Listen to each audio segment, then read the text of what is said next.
Assalamualaikum warahmatullahi wabarakatuh. Halo Sobat Hukum, perkenalkan nama saya Konita Lutfia dari Program Studi Ilmu Hukum Fakultas Syariah dan Hukum UIN Syarif Hidayatullah Jakarta. Yang saya hormati Ibu Profesor Dr. Wardani Ronia, SHI MSI, selaku dosen pengampu mata kuliah Hukum Perlindungan Anak dan Perempuan, dan teman-teman sekalian yang saya banggakan. Di video ini saya akan membahas tentang tinjauan hukum terhadap hoaks penculikan anak di Indonesia. Sobat Hukum, pernah nggak sih kalian mengalami kejadian seperti tiba-tiba mendapatkan telepon dari orang asing yang kemudian si penelpon ini mengatakan bahwa ada salah satu dari anggota keluarga kalian yang mengalami kecelakaan dan saat ini sedang berada di rumah sakit. Biasanya target dari para si penelpon ini adalah para orang tua yang memiliki anak kecil atau anak yang masih bersekolah di sekolah dasar.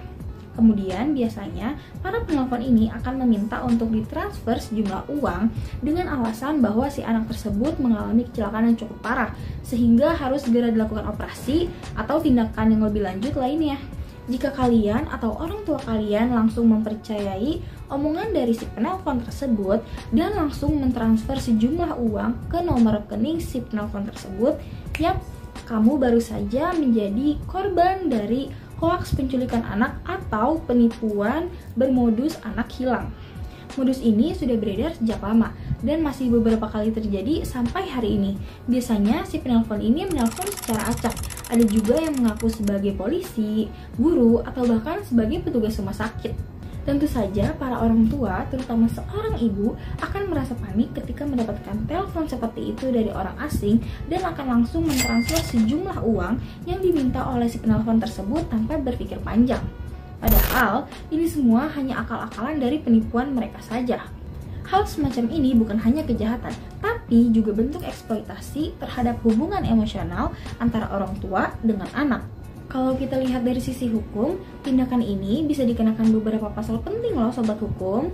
Yang pertama, ada pasal 378 KUHP tentang penipuan yang berbunyi, barang siapa dengan maksud menguntungkan diri sendiri atau orang lain dengan tipu muslihat atau kebohongan dapat dihukum penjara sampai 4 tahun. Yang kedua, ada pasal 27 ayat 1 UU ITE yang berbunyi, jika penipuannya dilakukan melalui media elektronik seperti SMS, telepon, atau WhatsApp, maka dapat dikenakan tambahan sanksi di bawah UU ITE.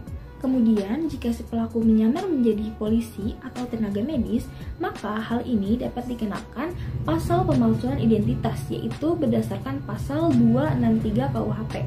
Dalam Undang-Undang Nomor 35 Tahun 2014 tentang Perlindungan Anak juga dijelaskan bahwa anak berhak atas perlindungan dari segala bentuk kekerasan dan eksploitasi, baik secara fisik, mental, maupun emosional. Jadi, meskipun anak tidak disentuh secara fisik, namun eksploitasi emosional juga termasuk bentuk pelanggaran. Kasus hoaks penculikan anak ini menyentuh inti dari perlindungan anak, yaitu bahwa perlindungan itu tidak hanya dalam bentuk fisik, tapi juga menyangkut rasa aman, kesehatan mental, dan perlindungan dari eksploitasi nama atau identitas anak. Dalam literatur hukum anak, perlindungan anak itu dibagi menjadi 3 tahap penting.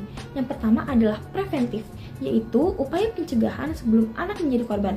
Yang kedua adalah represif, yaitu tindakan hukum terhadap pelaku. Dan yang terakhir itu adalah rehabilitatif, yaitu adalah pemulihan apabila anak sudah terdampak baik secara sosial maupun psikologis. Ketiganya itu penting dan saling terkait. Maka dari itu, kita tidak boleh hanya melihat kejahatan ini hanya dari sisi tipu-tipu semata, tapi juga harus melihat dari sisi kerentanan anak sebagai bagian dari sistem sosial. Jadi, yuk kita bangun kesadaran hukum yang peduli, cerdas, dan solutif. Anyway, terima kasih ya sudah menonton video ini sampai selesai.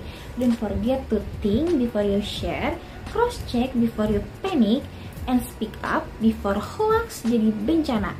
See you!